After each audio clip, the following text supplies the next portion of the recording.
Hello and welcome to Dan Really Likes Wine, presented by Pick n Pay. And welcome to what is in some senses the spiritual home of Dan Really Likes Wine, because if you go back to October 2016 and the Absa Cape Epics Epic Wine Tasting hosted by me in Cape Town, towards the end of it, and it's a story many of you will have heard before, I got accosted by a rather well-known entrepreneur who, several glasses of lightly wooded Chardonnay down, insisted that I had to start a wine show and it needed to get going immediately, and when was I going to do it? And I smiled politely because said entrepreneur was Michael Jordan, who'd just finished owning a bank and was now buying every startup known to man. And I figured, well, he's being very polite and possibly slightly happy after some wine, and I just ignored him, really. The next day he phoned me, the day after he phoned me, and the day after he phoned me to say, when is your wine program starting? And 4.5 years later, Dan Really Likes Wine is flourishing, and it's in no small thanks to Michael Jordan and his boss Rose for giving me that encouragement. And so I find myself here today at Bartinney, which is one of the 2 wine homes of the Jordan family, but not with Michael and not with Rose, instead with somebody far more important, somebody who, not like Michael and Rose, just drinks all of the wine, but actually makes it.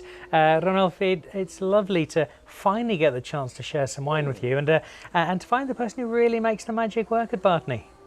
Well, with good support from the people below me, like Michael and Rose. Cheeky.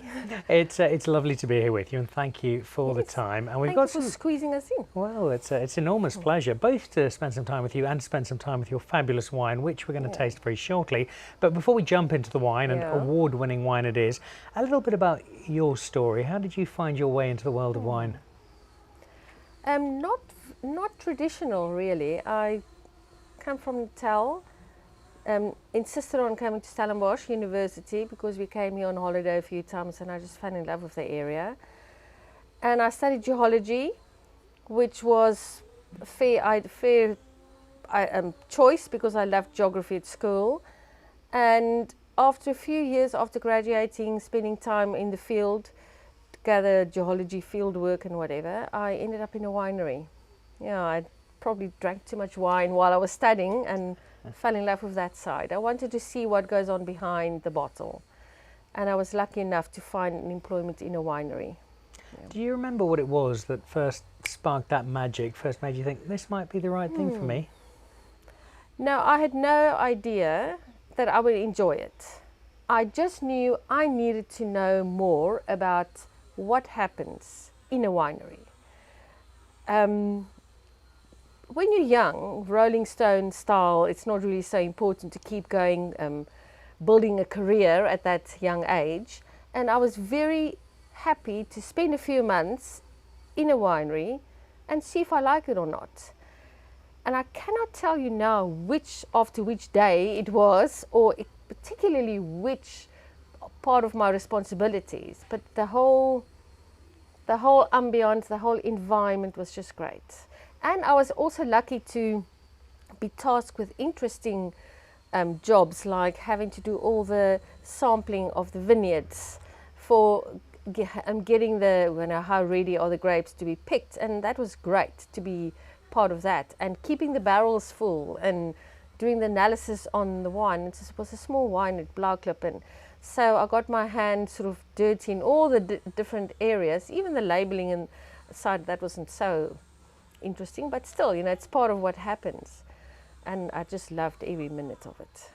And that passion has taken you on a meandering journey through to where we find ourselves today at Bartinney. Yeah.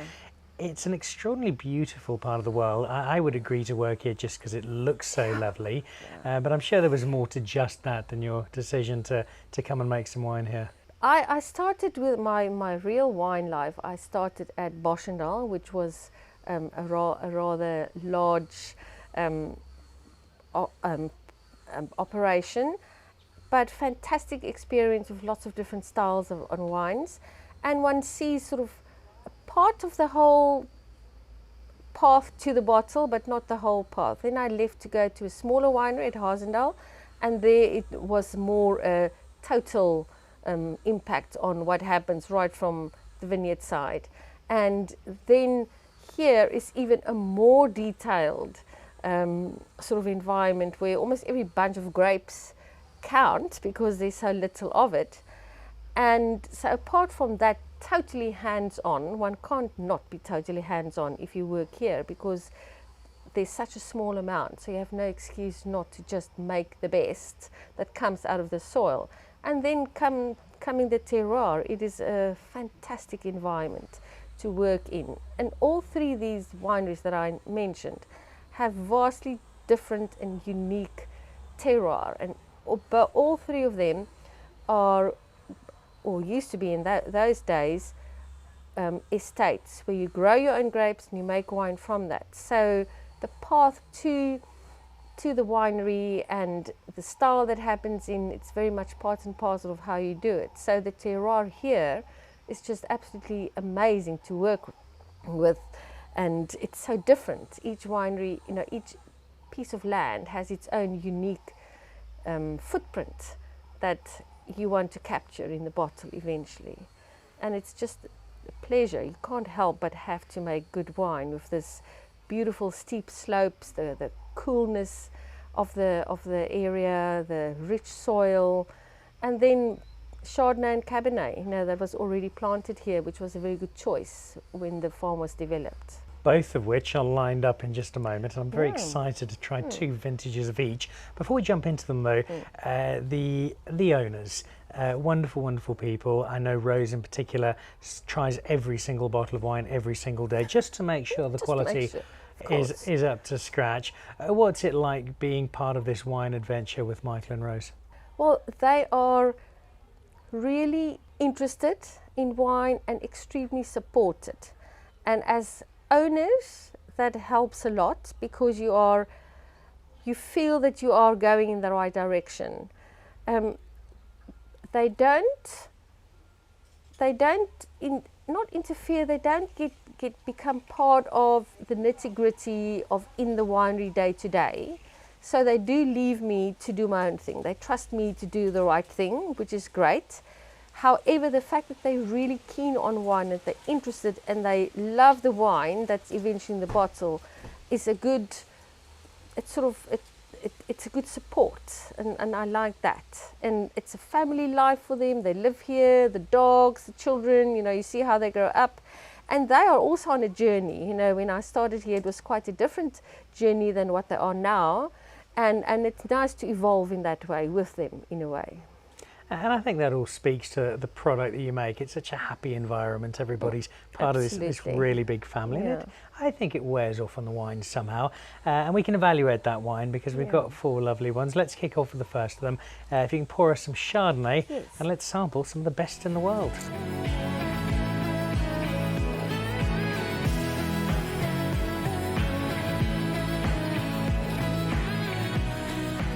Okay, so the Chardonnay is poured, and I'm going to hold myself back from leaping straight into it because I want to pick up on a comment of yours from a moment ago where you said it was really good that Chardonnay and Cabernet Sauvignon had been planted. Why Chardonnay? I'm also asking that, really. Not as I can't believe that doesn't work so well here. I think if you were purely looking at what will work the best here, maybe Chardonnay wouldn't have popped up as such a first choice. However, it does grow beautifully here, and maybe the very steep slopes that it's planted on and the aspect of the vineyards, it's not really facing directly into the sun, works very well with the flavor that eventually is in the grapes. My first impression when I came here was, gee, why are the Chardonnay planted so high up? I would have rather planted it down in the valley where it's maybe cooler, sort of later arriving for the sun. But then I didn't realize how the sun works in this very close Banhoek Valley. And the neighbors, I think that could have been part of the reason why it was planted. The neighbors across the road, who has been growing Chardonnay very successfully, beautiful Chardonnay for a bit longer, also on both sides of the road, has maybe been a pointer that it will work well here. And Chardonnay is the one cultivar, white cultivar in this country that makes fabulous wine. It doesn't really matter where it's planted. It's not so area specific. And I think every area where it's grown, we'd like to think that we are only Chardonnay in South Africa. It's not as sort of Stellenbosch and Cab region, but Stellenbosch Chardonnay is bold and it's rich and it's flavorful, and I think that's quite a popular sort of flavor aspect of Chardonnay. And popular not just with me, because I'm about to confirm it, but also if we look at this particular vintage, popular with some rather esteemed judges, because this got a fairly substantial award, didn't it, Ronell?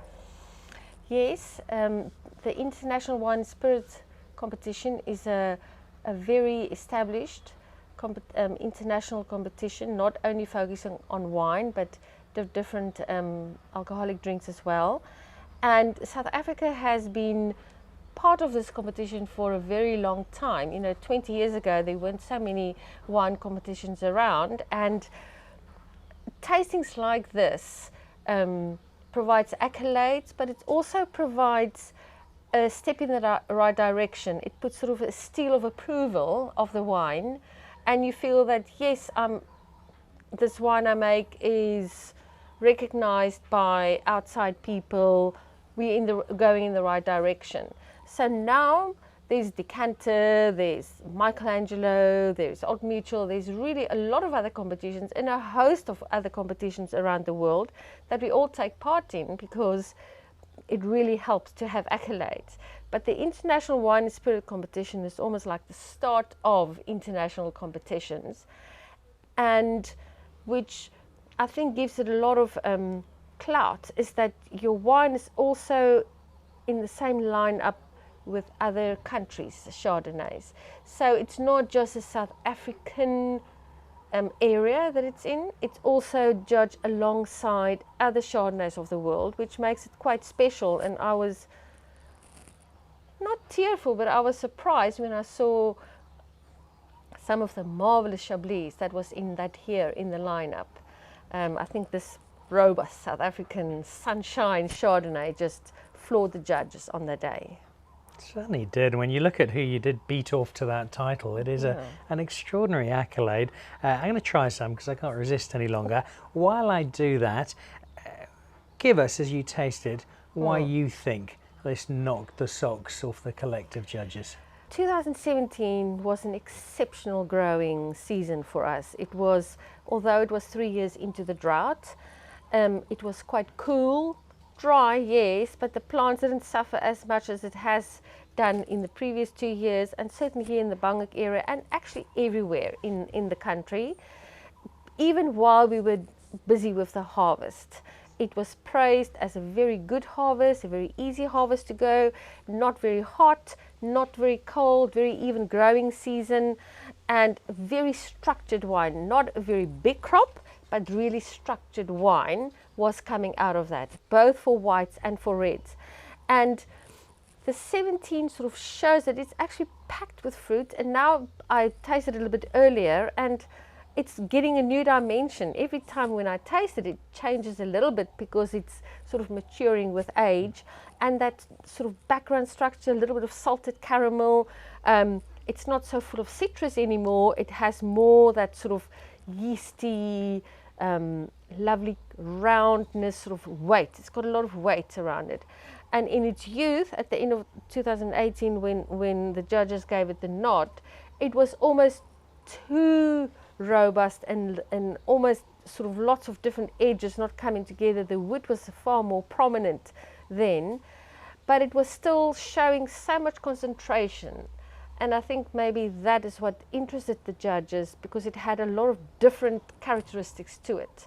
It wasn't linear, it wasn't very elegant and sort of fine. It was a really robust, youthful wine. And I think that multifaceted feel to it is still very much there, because it's I'm getting all sorts of things as I drink, which I love. There's that lovely ridge of acid, and that fruit is beautiful as well, and it still has those nice big shoulders. It's such a multi-dimensional wine, and I think I can understand why the judges were taken by it and gave it this award. Of course, it's fantastic winning an award like this, and it's definitely well deserved. It does just put ever so slight pressure on you for the next vintage, because everyone's saying, well, hang on, if that one was the best in the world, this one's got to be pretty awesome too. Yeah. So let's move on a year. And I'm always interested when you see a follow-up vintage to any wine, whether it's won an award or not, because in comparison, to what extent are you trying to mirror the success that you've had in a year before, and to what extent are you saying, well, you know what, things have changed, it was a bit warmer, a bit cooler, a bit more rain, a bit less rain. Let's let the grapes tell their own story. Yeah? How challenging is it to strike that balance between people loved the last one, so let's try and do something similar, but hang on, this is a slightly different vintage. There's a bit of pressure, yes, but I have to say that by the time this wine was on the market and got good awards, this one was already almost ready to be bottled. There wasn't much you could do about it, was there? but the absolute pleasure of working with estate grown grapes, which we grow ourselves, which we pick, we make the wine, we bottle it, and every year's weather conditions plays quite a role in that end product. You look after the vineyard slightly differently. When the weather plays up, maybe you have to go and pluck more leaves, maybe you have to hold back before you pick.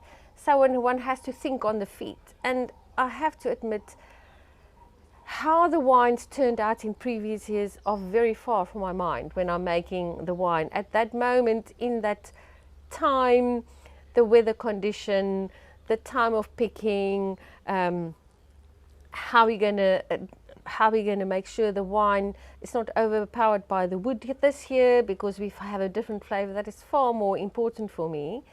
And the fact that we are a small winery, the Chardonnay vineyards are just on one very steep slope with one terroir really. We're a little bit more shady on the bottom side, which is around about 400 meters above sea level, and whereas the very top part of the top half of the top vineyard has a longer sunshine timing and grows quite more sort of sunshine type of characters. That is for me the essence of each vintage. Each vintage I work with that same vineyard of grapes, but it reacts slightly different to the climate of that year. This is your Cabernet Sauvignon, and this is the Skyfall. And before we jump into it, just to let you know, the Skyfall name, if I'm looking just ever so ginger and in need of some grape-based anesthetic, it's because this morning for the Dan Nichols show I was out on Skyfall, the mountain bike track that winds its way down through the mountain. It is something that puts me way out of my comfort zone, and so given the option of Skyfall, the mountain bike track, or Skyfall, the Cabernet Sauvignon, I will definitely head for what is in the bottle. But it's a lovely way to pay tribute to an iconic part of this particular estate, and just add to the broader Bartinney story. I think you should only be allowed to have a sip of Skyfall if you've actually cycled down it. Have you cycled down it? I've walked down it That often. does not count. Yeah, it's a hectic cycle track. It's I walk terrifying. down it about once a year, actually. It's far quicker to walk down the Chardonnay vineyard than to go through those 7 switchbacks. Oh. And I love the name Skyfall. It took a while to get used to it. We all took a while to get used to it and to choose the name. And when we suddenly clicked, why not Skyfall? We said, why haven't we thought about it earlier? Because just like the Hourglass Chardonnay, which is a shape of one of our Chardonnay vineyards on the farm, which is the shape of an hourglass, and if you think of timing, which is of essence in winemaking, like an hourglass, you have to do it exactly at the right time before the hourglass runs out, the growing, the picking time, the time in barrel. There's a lot of timing essentials, and we thought that is quite fitting. And Rose we needed to find, with Rose sort of in charge and wondering and leading the way, we wanted a wine name that has a home on the farm, not just randomly picked out or one of the children's names or something like that. And it was right under our noses. We've had a few other names which we couldn't use because it was already taken and registered, And the Skyfall cycling track was right here, and we were already enjoying that. And here it was, such a good name to use. So the Hourglass area and the Skyfall area are literally next to each other on the farm. All right, 2 Cabernet Sauvignons here from not just Stellenbosch being prime Cabernet Sauvignon territory, but if you look at where you are in the Banhoek Valley and you're a stone's throw from Delair and from Takara and Thelema and Oldenburg and Camberley and all these guys who make terrific Cabernet Sauvignon, as do you. And as do you with making Cabernet Sauvignon that attracts the attention of judges, because I think it was Decanter that also had a crack at the 2015 and thought, this is rather good. It gave it a gold medal, and again in the International Wine and Spirits competition, it got the nod for the best wine cab on the show. Do you know somebody? Is like your cousin running the judging? Is there? This is surely far too good to be true. Even if I know, I won't tell you. Look, I've had it before, so I know the judges were spot on. So 15 is that near mythical year already, where if you've got a case of anything 15, you can sell it and fund your children's university education. It's that kind of space. Well, that's why it's sold out. See, everybody's hopefully not drinking it, hopefully aging it in their wine, in their cellars. And it was just such a rock star year for Stellenbosch. Did it take you a little by surprise just how good 2015 was? I did not have fun making 2015 wine at all. It was the first dry summer after a very dry winter. It was too hot for me. It was too hot in the Banhoek Valley. I felt the sugar levels are too high. I can't pick the grapes because I'm not sure that they're physiologically ripe. The Chardonnays was almost too ripe for me, and I struggled to work with it. I won't say I was negative about the outcome of it, but I wasn't very happy. And when it eventually got near blending time and getting it into the bottle, I was really surprised and relieved. Let me say, I was so relieved that my premonition of no, this is not going to work out so well was wrong. I felt it was a little bit rustic, means it's too ripe, too jammy, not elegant enough. But I think the coolness of the Banhoek Valley maybe sort of prevented that from happening. I love the fact that in not so many words you thought this is rubbish wine, and it goes off and it wins the medal for the best Cabernet Sauvignon on the planet. Imagine what it would have been like if you'd actually made some good wine. Yeah, exactly. Exactly. More importantly though, and slightly more seriously, I love the fact that wine, even for somebody like you who's got so much experience, who's made so much wine, still has the capacity to surprise. And I think that must be so important to what you do, that you can't take it for granted, because even you never know exactly what's going to happen. Well, if I was an artist, I would start with, if I want to paint that wall, there's nothing on that wall. I will choose whatever I like as a medium, as a paint or whatever, and I start from nothing, and I'm 100% in control. And when I see it, there it is. It's going to stay like that forever. There's so many elements of grapes and vineyards and wine that's out of our control in the winery, and we have to guide it to the best of what we think this year is the best. So it's quite valid that we can be surprised at the end. Well, you've created something that the world has loved, and it fits into this fantastic narrative of 2015 Stellenbosch Cabernet Sauvignon, and it then leads to a similar challenge to the one we spoke of with Chardonnay. But whereas with your Chardonnay, I was particularly interested in how you followed up. I think Stellenbosch as a whole had a big challenge in 2016. Again, most of the wine was already made by the time people realized just how good it was, but 15 fabulous, 17 is getting so many accolades. You almost get the sense that 16 is it's kind of that step cousin we don't really talk about. It's a vintage that's almost sat back in the shadows a little. Is that fair to it? It's fair to a certain point. Our 15 Chardonnay was also a huge blockbuster, beautiful and rich, and almost for me too rich. And then came 16, which was the epitome of elegance. And it's probably still one of my favorites, the 16 Chardonnay, because it had that sort of restrained, a little bit like the 18, almost like a restrained, fine eleganceness and nothing wow, in your face, huge structure. The 16 was a very difficult vintage, especially for getting red grapes ripe. We literally went into the vineyard and took our cutting scissors and cut out all the green berries out of the vineyard. And we haven't got an excuse. We need to go and do intensive practices like that because we've got a small winery and everything counts and we can't get it wrong. So we realized from other vineyards that there's very uneven ripeness. Not as if it was at veraison, the bun, doing late veraison, you get rid of all the bunches, that's just not making it and not getting ripe. It was literally green berries in between the ripe in the bunch. So we went and cut it out. And I think that did help in the long run. We had a more evenness by the time we picked it, but it was not comfortable. It was not such a plain sailing as 15 was. One always looks at the previous vintage and thinks, oh, that was so great. What's happening here? Rather than just looking at it all by itself, because the resultant wine, there's great 16s around, especially great Cabernets, and it will rather be from farm to farm than just a blanket like 15 and 17, which is a very good vintage. There's great 16s around, and our 16 for me has this absolute marvelous sort of plum fruit and a whack of tannin, which makes it almost like a longer aging wine in a way. I feel that we should maybe sell the 17 now and hang on to the 16. One can't hang on to it for so long. But for me, this is the wine you have to put away. Don't be too much in a hurry, buy it and drink it, because that's what we do. We buy the wine today and we drink it tonight.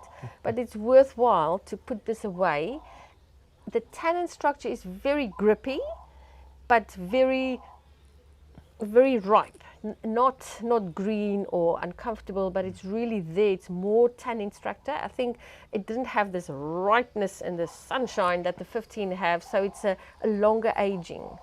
That fruit, the plumpness of the fruit, it almost stands apart, and it's almost, here is this it fills you the nose, the plum and the sort of a purpleness of the flavor, and then this lovely dryness of the tannin on the finish, which tells me this is a wine to age. I think you make two wonderful points there. One is that this particular one is a 16. It's very different to the 15, and I suspect will be to the 17 as well, but it's going to reward some time if you do get hold of this and hang on to it.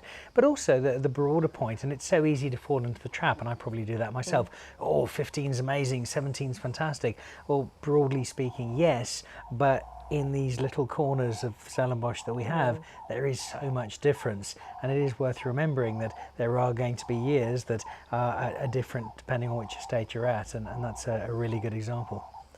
Well, it also makes, one can never rest on your laurels and think, I'll just go through the same motion, I'll go through the same practices, we'll do everything the same in the vineyard, we'll follow on to, it's about time to pick, we'll carry on as we do, because every year there's a little bit something that catch you by surprise or that you have to do differently, both in the vineyard and in the winery. And that is, I think, what makes farming grapes and making the wine from it so endless. You never get to a stage when I've seen it all, done that, I'm now moving on to something else. I've conquered it. One's never really on top of it all. That said, you have produced so much fabulous wine, not just here at Bartinney. You've got a wonderful winemaking CV and many devoted fans from the years you've been making wine, but I think particularly here, and it's where I've got to really know what you've done, not just with these two grapes. There's many wonderful wines that Ronell has made. We've had the chance today to sample the Chardonnay, including the single greatest best Chardonnay in the history of the world ever, according to the International Wine and Spirits Competition, beating out a whole pile of French pretenders, and also some terrific Cabernet Sauvignon, just underlining both Stellenbosch and Banhoek as a home of Cabernet Sauvignon. Ronell, it's been a delight tasting wine with you. I shall forgive you for never having watched Dan Really Likes Wine. I'll catch up soon. But I shall only forgive you because you've given me so much delight drinking your wine, and I know you're going to do that in a long, long time to come. So thank you for the wine, thank you for the education. And I look forward to many, many more vintages of Skyfall, and most importantly, to seeing that video footage of you on a mountain bike coming down in due course. That's not going to happen. I feel much more comfortable with my feet firmly on the ground. Michael Rose Jordan, if you're watching, Ronell has promised she will get on a mountain bike and come down Skyfall. Absolutely not.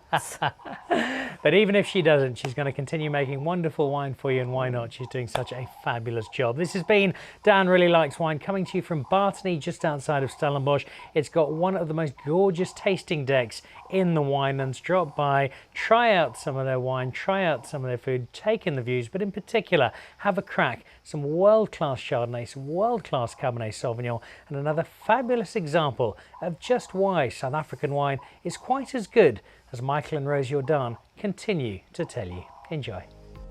To join the Pick and Pay Wine Club, simply SMS your smart shopper number to 36775. It's absolutely free, and you'll get for yourself 3 times the smart shopper points on every bottle of wine bought. You'll also get a 20% discount on 10 different wines each month, a 25% discount on a case of wine, and a Magnum, some terrific competitions and invitations to awesome events.